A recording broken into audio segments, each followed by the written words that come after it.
You okay? Sato! Call me Harry. Cette journée donc, du GPR est en partenariat avec l'association Les Hypermondes, puisque nous avons créé sur Bordeaux et puis pour la région Aquitaine donc un festival Hypermonde qui, j'espère, va avoir lieu en septembre 2021. Et donc, je vous l'ai mis j'ai mis donc un message dans le chat, hein, juste pour dire, voilà, nous sommes quelques membres d'Hypermonde à être présents aujourd'hui. Voilà, et c'est vraiment pour faire le lien justement entre l'université et l'événement culturel que représente Hypermonde. Bon, tu peux partager. Alors, attendez. Pop. Donc, écran. Voilà, juste, je vous demande 30 secondes le temps de faire ma petite présentation, de partager. Alors, juste une petite remarque, quand vous partagez, vous n'êtes pas obligé de partager votre écran, vous pouvez uniquement partager une application, la fenêtre d'une application. Si vous ne voulez pas montrer tous vos mails, etc., vous avez toujours dans la liste des écrans possibles à partager, vous pouvez partager uniquement une application si vous le souhaitez. OK. Donc, est-ce que tout le monde voit mon partage d'écran? Est-ce que Oui, c'est bon? c'est bon. Ça va? Voilà. Alors, si je dis une bêtise à propos du GPR, Franck et Muriel, évidemment, vous m'arrêtez tout de suite parce que si je m'occupe d'un working group du GPR, évidemment, je ne maîtrise pas du tout l'ensemble de la structure. Ça, c'est Muriel, évidemment, qui s'en occupe. Donc, le GPR, grand projet de recherche, donc présenté dans le cadre donc, de l'Université de Bordeaux et du CNRS. Pardon.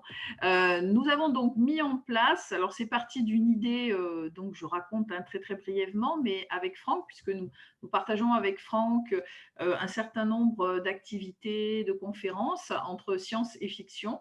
Et puis, un jour, Franck m'a proposé en me disant, est-ce qu'on ne pourrait pas faire quelques activités? Je lui ai dit, oui, ok, c'est une excellente idée.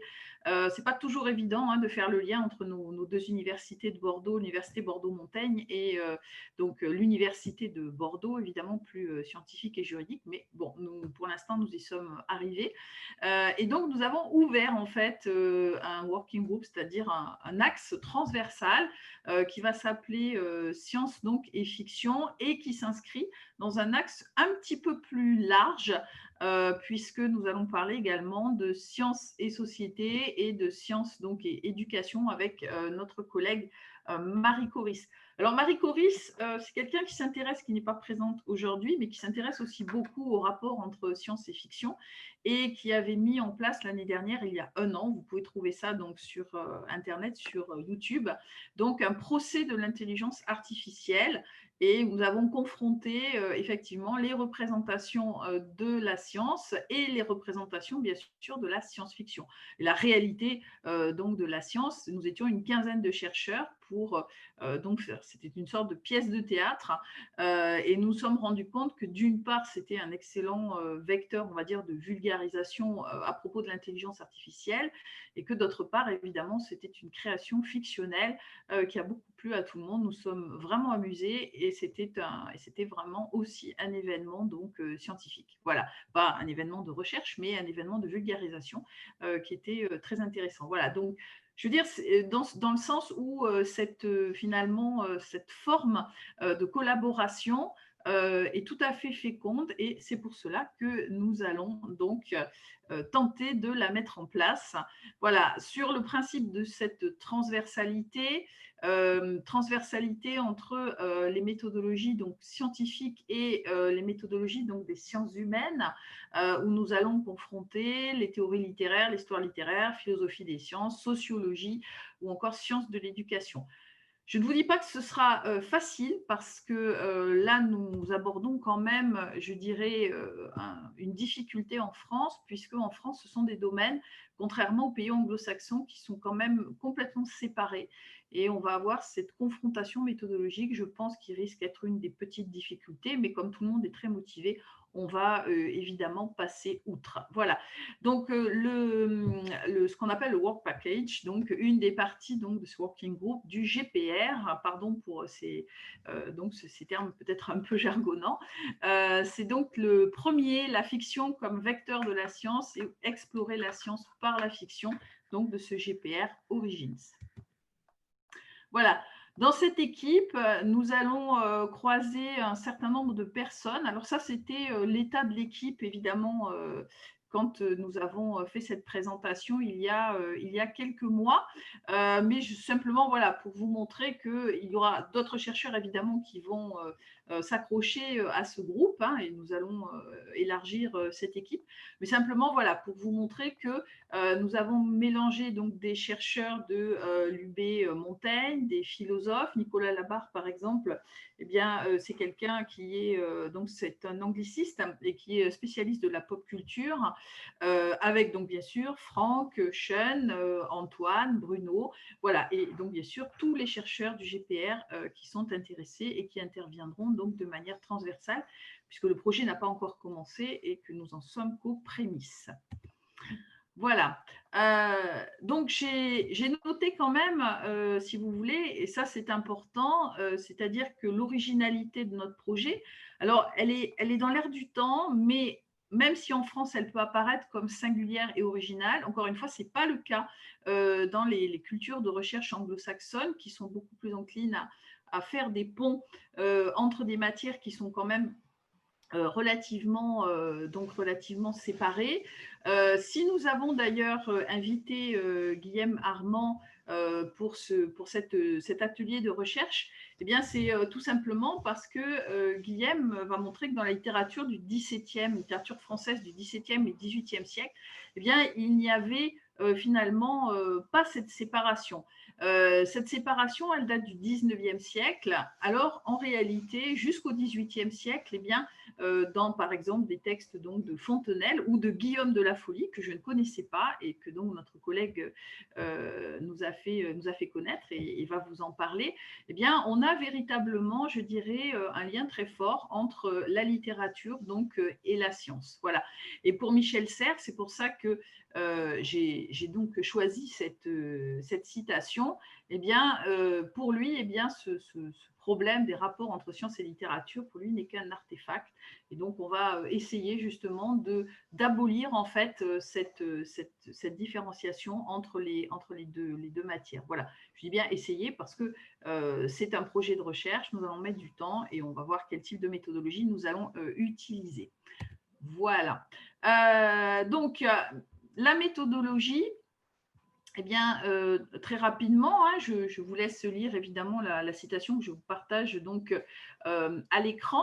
En réalité, je crois qu'il va falloir étudier ce qu'on appelle la fictionnalité, la part de fictionnalité ou la part de factionnalité dans les textes de science-fiction, c'est-à-dire très précisément où est l'invention littéraire et où commence donc la réalité scientifique. Et ça, je pense que c'est un élément de réflexion que nous allons complètement développer de manière pragmatique avec nos auteurs donc cet après-midi. C'était le but d'ailleurs de cet atelier de recherche donc avec Franck, parce que eux nous parleront finalement de ce partage entre fictionnalité et factionnalité de manière pragmatique et parce qu'ils l'ont évidemment testé de manière empirique.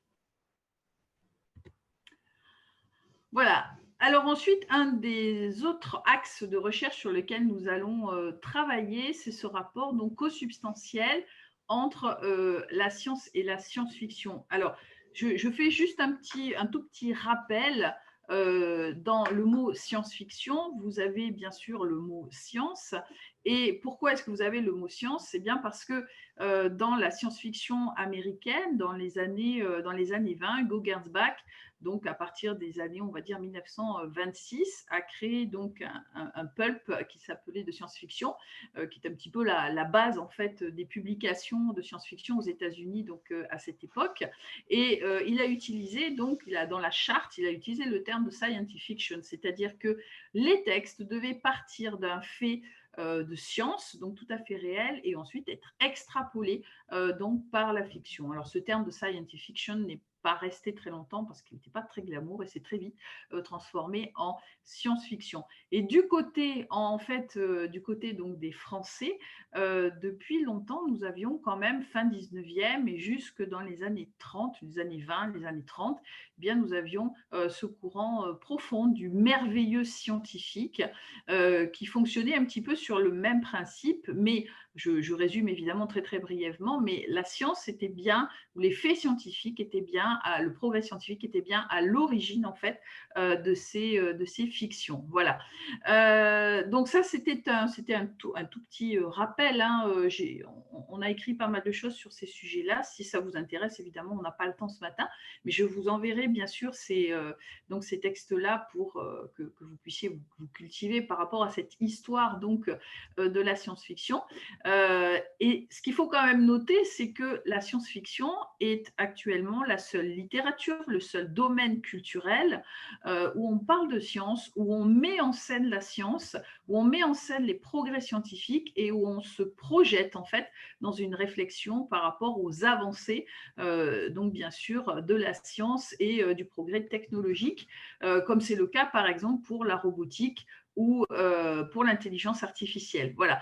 Alors évidemment, la littérature mainstream, ou dite littérature blanche, qui a toujours quand même considéré la science-fiction comme une paralittérature ou une littérature de genre, donc pas forcément très réflexive ou très intéressante. Eh bien là, en quelque sorte, la science-fiction revient vraiment sur le devant de la scène et en France, vous avez beaucoup d'auteurs en fait de littérature blanche ou mainstream qui disent ne pas écrire de la science-fiction, qui écrivent en fait de l'anticipation. Je pense par exemple à Michel Houellebecq, je pense par exemple à Marc Duguin. Il y a beaucoup d'autres exemples en tête, je ne vais pas tous les citer, mais donc qui publient dans la littérature blanche alors qu'en réalité, ils se projettent dans, c'est plutôt de l'anticipation, dans on va dire quelques dizaines d'années dans le futur, voire quelques années, mais nous sommes bien dans de la science-fiction. Voilà. Et donc, c'est la raison pour laquelle, eh bien, dans la science-fiction, on a un rôle majeur de ces représentations, et c'est ce que j'ai appelé en tant qu'épistémologie, en quelque sorte, la mythologisation de l'avenir, c'est-à-dire que la science-fiction, c'est le seul domaine culturel ou littérature. Quand je parle domaine culturel, évidemment, je rentre le cinéma, je rentre les séries, je rentre les jeux vidéo, parce qu'on est sur une expression artistique extrêmement large. Eh bien, cette mythologisation de l'avenir, elle est mise en scène, même si c'est un avenir assez proche, elle est vraiment mise en scène dans la science-fiction. Et bien sûr, ce qui est très important, ce sont les représentations de l'espace, de l'exploration spatiale, de l'intelligence artificielle, de la robotique. Et c'est la raison pour laquelle, eh bien, c'est une matière qui est extrêmement riche donc pour notre GPR, et nous allons donc étudier, notamment dans le cadre de la hard science fiction, qui va intéresser nombre, bien sûr, de chercheurs, et bien ce rapport co-substantiel qui existe donc entre les sciences et les fictions. Voilà, je vous ai mis quelques petits exemples ici. Je pense souvent à Greg Egan parce que c'est vraiment un des auteurs actuellement peut-être qu'on peut considérer comme un des représentants les plus importants de la hard science fiction, entre autres. Voilà. Alors, les grandes questions scientifiques que nous allons donc nous poser par rapport à ce GPR, donc vous avez bien compris quels sont aujourd'hui donc les liens entre fiction et science, donc la coévolution donc de ces deux domaines. On se pose aussi la question, la science est-elle un domaine culturel? Bien sûr, c'est pour faire le lien avec la science-fiction, parce que comme beaucoup d'entre vous aujourd'hui l'ont souligné, eh bien, ils se servent de la science-fiction comme outil de vulgarisation. L'un des chercheurs, des astrophysiciens qui en a fait véritablement, je dirais presque son travail actuel, c'est Roland Le Houcq, puisqu'il a écrit énormément d'ouvrages sur ces sujets.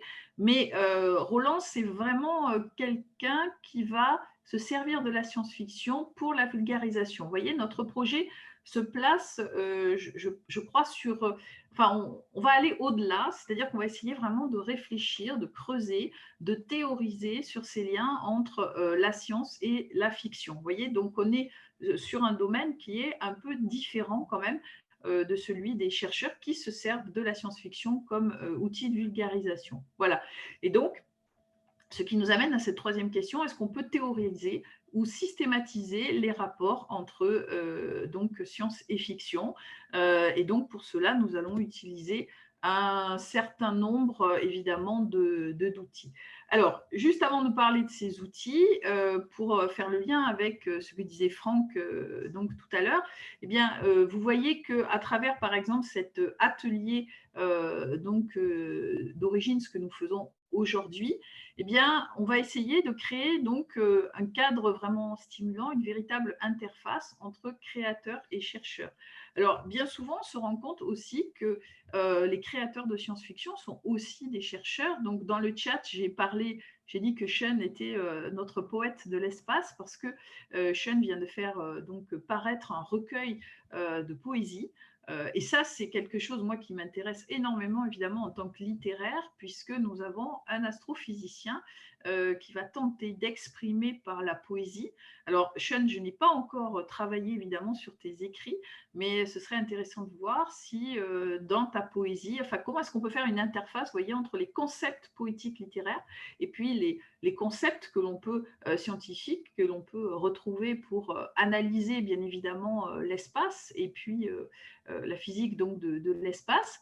Donc, vous voyez, on a vraiment, dans ce GPR, on va vraiment travailler complètement ce lien, cette interface qui va nous permettre de systématiser, de théoriser, encore une fois, donc ces liens entre deux domaines qui apparaissent comme totalement différents. Voilà.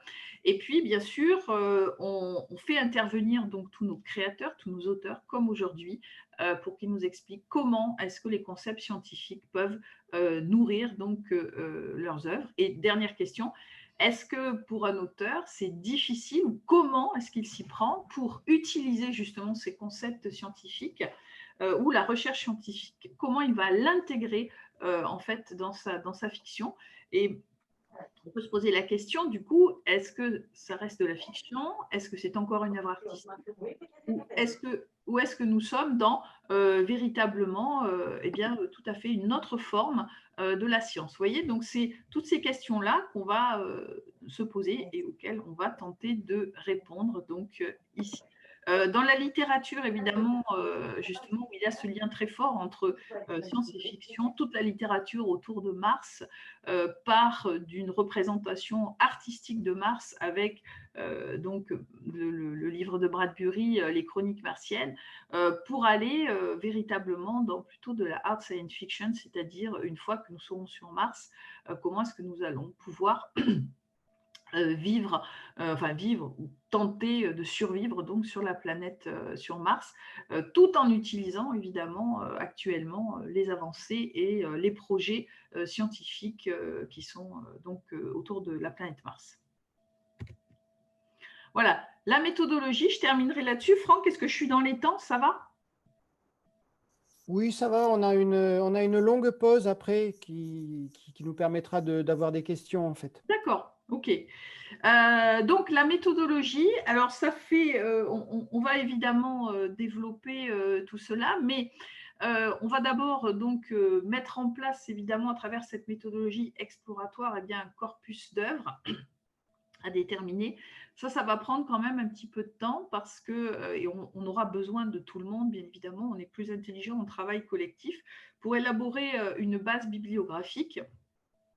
Donc, on va essayer bien sûr de mettre en ligne et qui correspondra à, on va dire, tous les éléments du domaine culturel de la science-fiction, la littérature, la BD, le cinéma, les séries, donc les jeux vidéo, toutes ces œuvres qui ont un lien donc bien sûr très fort avec la science. On va aussi mettre en place un colloque fondateur et je pense qu'aujourd'hui, vous êtes sur les prémices en fait de ce colloque fondateur. C'est pour ça que Franck l'a appelé donc atelier. Hein, Franck, tu me dis si je me trompe par rapport à ça.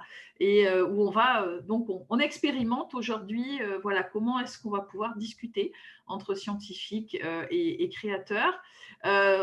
Je l'ai dit brièvement dans le chat, mais on va avoir évidemment un partenariat avec ce festival donc Hypermonde, hein, qui est largement soutenu par nos deux universités. On va essayer de créer des médias, une chaîne YouTube, un centre de consultation, un réseau ressources, etc. Et puis, pour ces premières années, on va également réaliser, et ça, je pense que ça va intéresser évidemment Julien, on va essayer de réaliser une enquête sociologique pour interroger les scientifiques sur leur lien avec la science-fiction. Mais si vous voulez, on ne va pas se contenter, je suis désolée, je vais citer les frères Bogdanov, même si, bon, plusieurs d'entre vous, tout le monde connaît les frères Bogdanov, mais pas aujourd'hui. Moi, je parle des frères Bogdanov du début donc de leur carrière, qui avaient donc, dans les années 70, fait une sorte d'enquête, je ne sais pas si on pouvait l'appeler enquête sociologique, mais ça s'appelait, donc ça a apparu dans Ailleurs et demain, je crois que c'était en 1976, donc un ouvrage qui s'appelait L'effet science-fiction, où ils avaient interrogé en fait des personnalités, mais très très diverses, sur leur lien avec la science-fiction.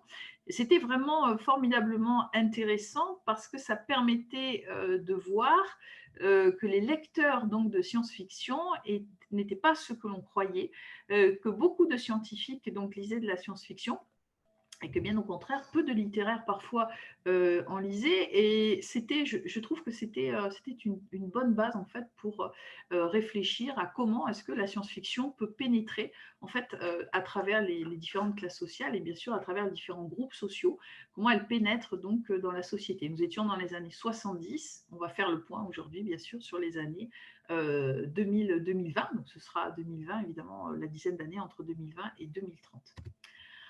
Voilà, bon, le budget, vous vous y intéressez pas et j'avais terminé voilà, sur ce sujet. Est-ce que Franck, j'ai oublié des choses? Est-ce que ça va par rapport à ce que nous devions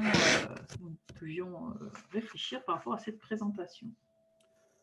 Oui, moi, ce que j'aimerais, non, c'est parfait. Ce que j'aimerais ajouter, c'est qu'à côté de cet aspect recherche, il y a l'idée d'essayer, donc tu en as parlé, d'essayer de trouver une façon, en fait, de créer un lieu de rencontre entre les créateurs, les auteurs et les scientifiques, pour différentes raisons. Ça peut être juste une vérification ponctuelle d'un fait scientifique, une question, ça peut être une question de traduction, mais ça peut être pour des projets plus ambitieux, des projets communs, soit du côté de la vulgarisation de la communication scientifique, soit on va vous présenter plusieurs projets de collaboration entre scientifiques et auteurs cet après-midi. Et donc, il y a plusieurs façons d'envisager ça. Ça pourrait être à la base simplement une espèce d'annuaire, hein, avec des scientifiques désireux de participer à des choses comme ça, qui peuvent être contactés comme consultants sur leur expertise. Mais ça peut aller plus loin. Et je sais qu'actuellement, donc j'étais il y a quelques jours dans un rendez-vous avec les gens de Laval Virtuel. Je ne sais pas si vous connaissez, ce sont des gens qui créent des campus virtuels qui permettent d'accueillir des colloques, mais qui peuvent être aussi des extensions à une université. De plus en plus d'universités créent des campus virtuels. Donc, c'est basé sur les jeux de rôle massivement multijoueurs, où on peut se balader dans un espace divisé. Ça peut être une île avec différents bâtiments, des salles de conférence, des salles privées, des endroits de relaxation, une salle de presse. Enfin, on peut moduler ça. Vous avez peut-être déjà participé à des conférences comme ça. Moi, j'ai participé à 2. Enfin, un festival qui était le Bordeaux Geek Festival et puis une conférence scientifique sur les réalités virtuelles. Voilà, moi, ce que je pense, c'est approcher l'université pour voir si ça ne les intéresse pas de s'abonner à un campus virtuel comme ça. Et auquel cas, on pourrait se greffer dessus. Ce qui veut dire que dans ce cas-là, à n'importe quelle heure de la journée, de la nuit, vous pourriez y faire un tour et voir qui c'est qui traîne par là. Et le point commun des gens qui seraient dans cette zone-là seraient des gens qui sont intéressés par la science-fiction et par les liens entre la science et la science-fiction. Donc ça, c'est très spéculatif pour l'instant, mais je pense que c'est complètement réalisable avec les outils d'aujourd'hui. Et voilà, entre ces deux extrêmes, juste l'annuaire, voilà, un fichier de contact pour faciliter ces échanges et ce type de campus virtuel, on trouvera j'espère, quelque chose qui marche bien. Voilà, c'était la seule chose que j'avais ajouté Ah, je voulais juste rajouter, parce que j'ai oublié de le mettre dans ma présentation, une citation de Bradbury que je vous lis, qui est tirée donc d'un recueil de ses essais qui s'appelle Le Zen dans l'art de l'écriture, essai sur la créativité, qui a été traduit et qui est apparu en France en 2016. Hein, donc Bradbury qui a écrit les Chroniques martiennes en 1950. Les premiers auteurs de science-fiction étaient comme des hommes des cavernes qui s'essayaient à comprendre les premières énigmes scientifiques. Réfléchissant à ces questions, comment domestiquer le feu, et aux réponses que la science pourrait leur apporter, les premiers hommes et femmes, en dessinant leurs rêves, ont couvert de science-fiction les murs de leurs grottes, esquisses de possibles stratégies, des représentations de mammouths, de tigres de feu. Comment s'y prendre? Comment passer de la science-fiction, tentative de résolution d'un problème, à la science réelle, problème résolu? Et donc, en fait, la fiction, d'après Bradbury, est véritablement un vecteur de la science, et la science est vraiment vue comme un soubassement de l'inventivité science-fictionnelle. On est vraiment dans le cadre d'un dialogue, vous voyez. Donc, c'est dans cet esprit-là que nous voulons totalement travailler. Voilà, je voulais juste finir sur Bradbury. Impeccable. Alors juste, je crois que le suivant, c'est Guillaume.